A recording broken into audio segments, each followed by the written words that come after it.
You're a cop, a flatfoot, a bull, a dick, John Law. You're the fuzz, the heat, you're poison, you're trouble, you're bad news. Ignorance. You little bitch troll from hell. Here's an amazing act. Here's a tremendous A flatfoot act. I'm not an expert. Riveting. The heat, Startling act. The amazing, the thrilling, the greatest, the fuzz. spectacular. All right, everybody, welcome back. This is another episode of the Uncle Eddie TV show. We're back at AOC Community Media in downtown Lafayette. And once again, I'm in the studio with my good friend, Simon Mahan, energy expert, and overall energy know-it-all, I think. That sounds rude, but I don't mean that. Welcome aboard, Thanks, Simon. Ed. Thanks for being here. In our previous episode, which people have probably viewed numerous times already, we were talking about solar power, and we abruptly ran out of time because I wasn't paying attention. And we were about to end the conversation on the efficiency of solar power and so forth.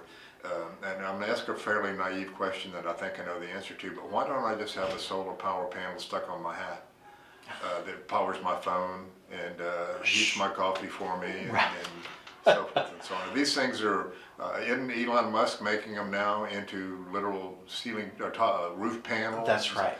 So these things are malleable to a degree. I could roll it up and go camping and have electricity on my camper. Yeah, some are, some aren't. So there's different types of technology with the solar panels. There's something called a thin film solar technology that you can actually roll up and put it in your backpack and take it with you as you go camping. They tend to be a little bit less efficient than the more hardened structures that, for instance, you would use for your roof. Okay, but are they efficient enough? If I pay for the thing and I'm camping, am I going to have hot coffee in the morning without a fire, or are they gimmicky, or are they past gimmick and they're on their early edges of real portable collected from thin air power? Sure. I think the smaller consumer appliance market is still a little gimmicky. It's still a little expensive.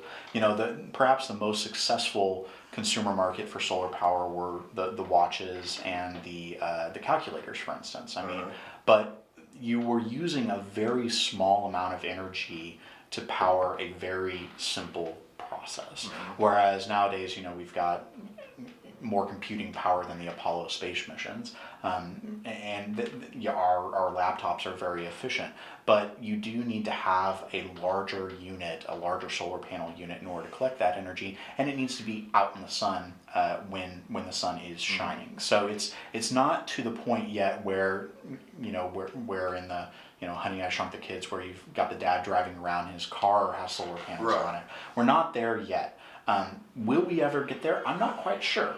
But in the meantime, what we can do is you can put solar panels on your roof, and for instance, you can buy an electric car and plug your electric car into your house and get your electrons that way. Well, I'm going to go back to, you said you're not quite sure, and I'm quite honestly, I'm challenging you. They have to be, they have to become ubiquitous. Why would they not, unless we have reached a point where we can't make them any cheaper, or I can't understand any reason why we wouldn't have solar panel literally everywhere there's a flat space. No, I think that's an entirely fair point, and it's very similar to computing and telecommunications. Over time, the technology has just improved. You know, we have Moore's law with the computers that constantly gets better, and maybe we'll get there. But for a comparison's sake, you know, price per watt. You know, putting things on an actual unit per basis. I recently went out and went to my favorite outdoor store and found that you can buy an individual 20-watt solar panel that you can put in your camper, you can take it with you camping, you know, whatever. And it was going to cost about $200 for that 20-watt panel. Right. Is that Harbor Freight, if I may? No. Because they've got those at Harbor Freight, which is why I asked. Well, those are they're ubiquitous, and so this was actually Bass Pro Shop, and so. All right, well, fair enough. So you were out of town this week. Yeah, Baton Rouge. So on a watt per basis, $200 for 20 watts. That's $10 per watt. If you install the solar panels in an economical fashion on your home, nowadays you can get down to $3 per watt. Okay. If you put it out in a field, in a utility scale solar unit, you can get down to maybe $1.50 per watt. So you've got the consumer end spectrum, which I think is commanding a bit of a a price premium, in part because it's neat, it's something kind of newish. Sure. They tend to make those panels a little bit more shock resistant and maybe provide additional hardware components around it, so if you drop it frequently, it's not going to break. You don't really have to worry about that so much if it's stuck on your roof or out in the field.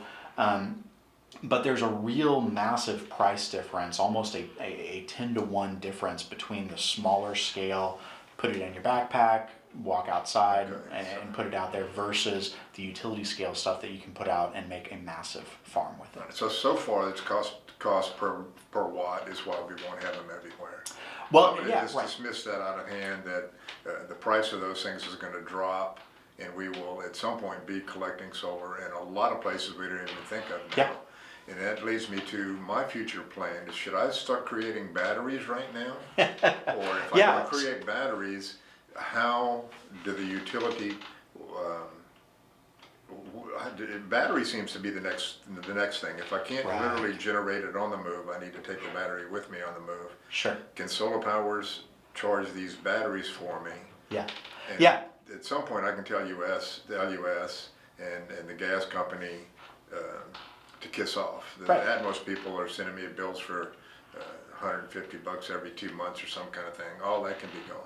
So you're merging into, okay, what's next? And so the way solar works right now is, and just all other power generation resources, wind and hydro and nuclear and everything else, as you generate the electricity, it is almost instantaneously consumed. It travels effectively at the speed of light. Right. And so all energy resources are not stored right now. And in fact, what happens is it all gets balanced out.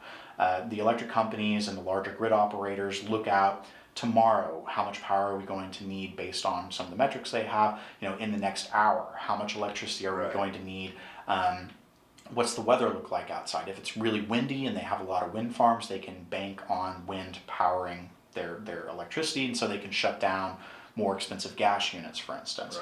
Right. So right now, the way things typically work at the larger scale is the electric companies incorporate as much solar power as they can possibly take when it's available. So they don't need massive battery storage units. Right. And in fact, Right. California just broke a record here recently that as a state, where there was one particular hour where they got about 50% of their electricity from the solar farms in the state.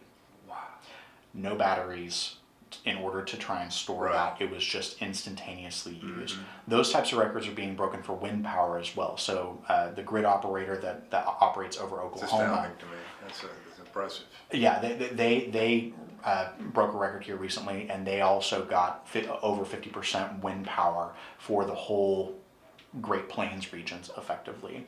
And so you don't need to have the batteries right now. And then once you get down to the homeowner level, we are on a different policy called net metering, where I generate power over the course of the day. And shared. My meter, that power is shared with my neighbors. The utility gets to claim that power as their own. And then at the end of the month, the utility calculates how much I generated versus how much I used over the course of the year, or Right. over the course of the month. And then it just nets out. And Do they give you a 1-to-1 net, or Yeah. they penalize you? yeah, so for us right now, it's a 1-to-1 net. In some locations, it's a little lower. In other locations, it's actually higher. And Right. the reason And why that's a progressive area that's trying to get it installed. well, it tends to be folks that are looking at it more on an hour-to-hour basis. So it costs more to generate electricity at the hottest part of the afternoons during the summertime because demand is exceptionally high. Right. And so solar power generates during that time. It is a perfect peaking generation unit. So you're offsetting more expensive power generation at that time. But with a traditional net meter type policy, you are averaging the cost of generation over the course of 365 days, 24 hours per day.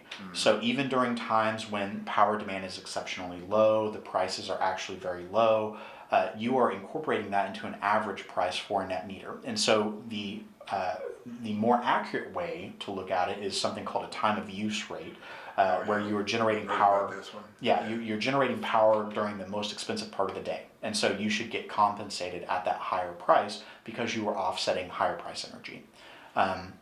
And that's kind of how it happens at the local level. But what you're talking about is going off grid. And it will happen. We are starting to see more capability where the battery prices are starting to plummet. I think Elon Musk has become the hero of this of this sector of battery storage, and that is the next big thing. And so as prices have plummeted for wind and for solar and all these other technologies, the same thing's going to happen for batteries. Okay, well, let's talk, batteries may be in my future. We still got coal to deal with. We've got natural gas. We've introduced solar and wind. I guess there's no more of those wheels, the wheel in the creek turning. I don't know why we don't use wave action for turbine turning and so forth. What's the hierarchy? What's the hierarchy? What is the best as regards to two things? One's what's it cost me at my house, and two is what does it do to the environment I live in? Yeah, sure. I don't think we weigh the cost of the environment like we should. That's right. A whole political argument. But let's say it matters a little bit. We don't want to wreck the environment. That's a factor of 10%. And 90% of it is what's it cost me to do it at my house. And my house may be in the city and maybe in the country. But sure. If we're going to go for one, Simon tells me now, what's the hierarchy of perfect energy solutions? Well, it depends, right? Yeah, and you were running for public service. Yeah, I am not. That is a big question, but the reality is, in order to keep costs low, and because not everybody can afford to take the money out of their own pocket right now, there's a real benefit to a diversity of resources and staying on the grid for right now, because the price of staying on the grid is better than trying to go off grid, trying to create your independent island at your home. And so, as we were talking about earlier, the sun doesn't always shine, but the wind doesn't always blow. And so, depending on one single of those resources is not the most efficient way to serve power. That's an excellent answer. And so what you can do is you pair them together.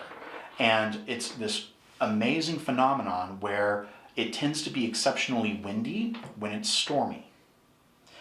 And when it's stormy, it doesn't tend to be very sunny. Or when it's really, really sunny outside, there tends to not be very much wind. Maybe that's the universe's way of telling us to pay attention. That's well, and so use the cycles that are provided. That's right, and so it is a natural occurrence that we can use these things, and similarly with hydroelectric power plants, we can use the water that flows by. There are bad dams, of course, but there are resources that we can use that way. We can use natural gas more efficiently. We can incorporate these technologies to meet their peak cost reduction ness. I don't know. I hear that makes perfect sense. Is to pick and choose what you need when you need it. That's right. And have a fail-safe system. So if yeah. it becomes a cloudy, dry, no wind day, you're not completely screwed. Right. And there's other technologies like biomass that you can, here in Louisiana, we have an awful lot of agricultural waste out of sugarcane fields. After we're done harvesting the fields, there's a ton of junk just left over. Well, you can dry it, you can pelletize it, you can transport it, and then you can put it into a power plant to generate power whenever you want. Well, it is more expensive. Do we do that? What? Do we do that? Is there any use of the residual from our sugar cane? Yes. Corn leads to ethanol. Everybody tends to think that we're giving our corn, we're eating our food now. We're not eating corn, we're burning it. And is ethanol is that in your area of expertise? And is ethanol a good cost benefit thing? Or are we just being fooled by the illusion of, well, it must be good because it's corn? Right. What's the truth on ethanol? Yeah, I'm less of an expert on ethanol.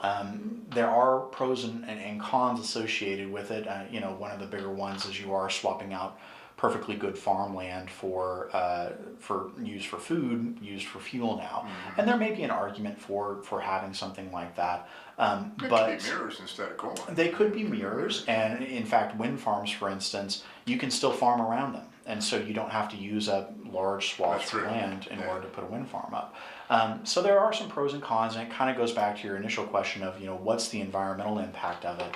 And that's where you really have to dig down into kind of this cost-benefit analysis and how much you attribute environmental factors to it. And so that's where you get down into the weeds. But I will mention there are externalities, kind of removing the emotion of environmental protection and the politics of it.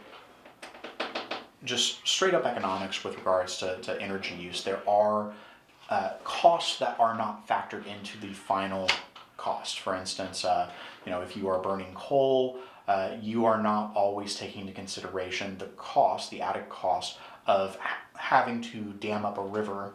That river water can then be used to power the steam turbine.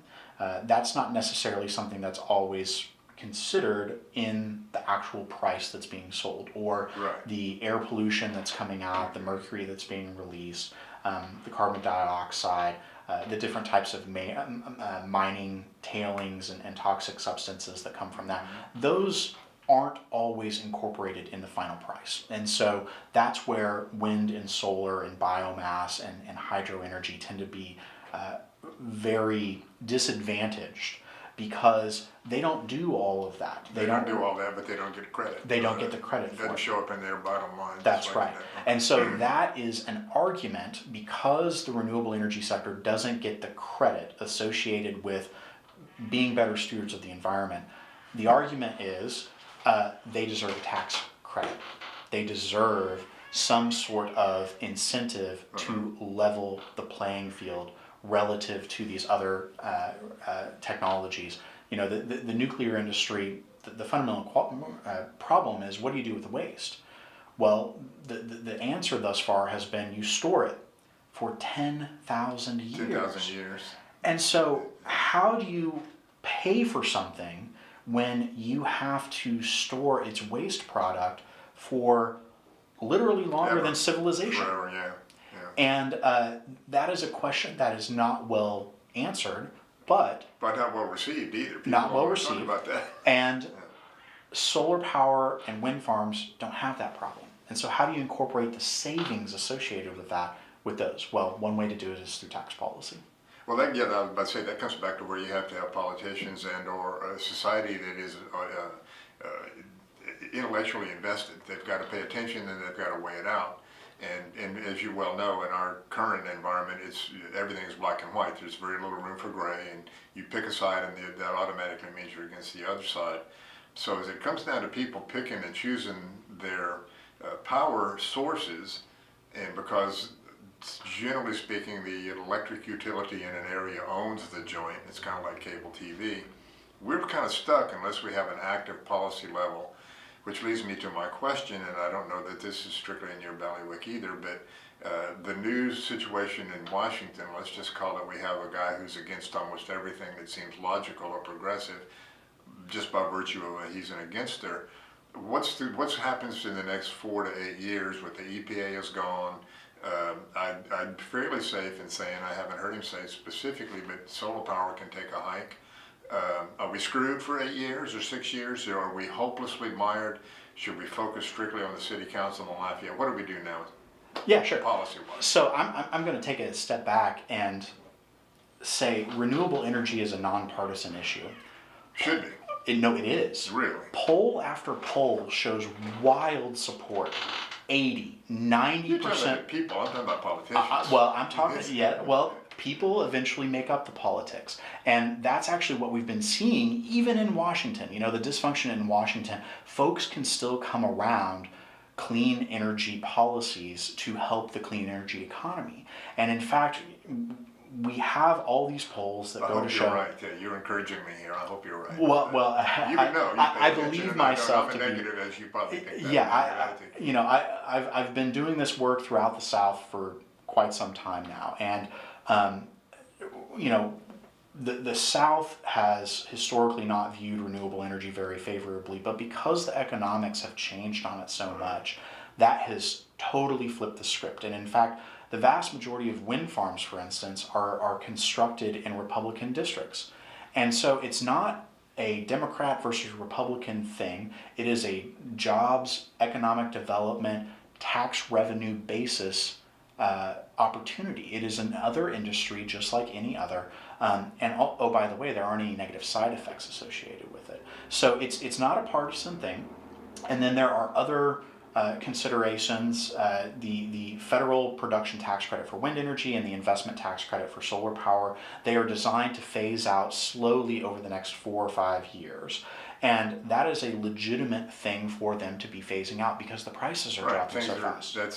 I get that part, and I'm glad to hear you said several things there. I'm happy to hear. And so Congress has very little desire to try to kill something that they've already voted to phase out over time. They don't want to spend any political capital. Why hurry it up if it's already going away? That's right. Okay. And so the prices are dropping, the tax credits are already going to be phasing out, and then you come back to the question of, well, what is the cheapest thing to do? And the cheapest thing to do right now still is renewable energy in the vast majority of applications. And then I'll mention one final thing here. Rick Perry, as the Department of Energy, you can say what you want, but he oversaw Texas as the Texas wind energy industry was booming. I'm aware that the things he did in Texas are completely contrary to everything I think and know about him elsewhere. And so he has done some things we like. He has done, particularly in the energy sector, I think he's done quite well. And so that is certainly something to pay attention to. Well, good. You gave me several points at the last there that make me feel a whole lot better. Good. And I'm not sure. I believe it's nonpartisan, but I trust that sometimes logic prevails, and if the economics that are being the money that's manipulating our policymakers at some point will shift to, hey, it's more economical to bribe them with solar money than it is to bribe them with coal money. Would that be kind of where we're headed? I know you don't think like I do, but at the end of the day, I think who's paying the bill, and I think solar will pay a higher bribe than coal will. Yeah, well, and maybe at that point we'll be ahead of the curve. You know, I hope we can kind of get out of that cynicism and just focus on. I'm never getting out. Uncle Eddie is here to tell you I'm hanging on the cynicism. Simon is here because he's got a better attitude about life in general than I do. That's why I have the guest I have, ladies and gentlemen. Yeah, but so the darkness if it was about me. The point of the matter is, if you care about this stuff, you got to talk about it, right? So talk to your city council member, talk to your elected officials here in the state, talk to the U.S. Elected representatives, talk at all levels of government, because ultimately, with regards to electric utility companies, it is the elected officials making the decision, whether we like it or not. So local, state, federal, hit all three, do your best, and we'll see you in the future. Okay. I'm going to ask you, and that's a good way to segue out of here. I'll see you in the future, but I'm going to ask you if you could, and not answer me now, but I'll tag on to the end of this program, places that people can go to get some quick points to talk about when they call an official. Sure, absolutely. If you know somewhere 10 things a dummy can talk about in solar and sound smart, something to that effect. Yeah. Okay, well, Simon is committed, well, he didn't know he was going to, but he committed to give us some information. Watch the end of the program for credits. Once again, this has been Uncle Eddie TV.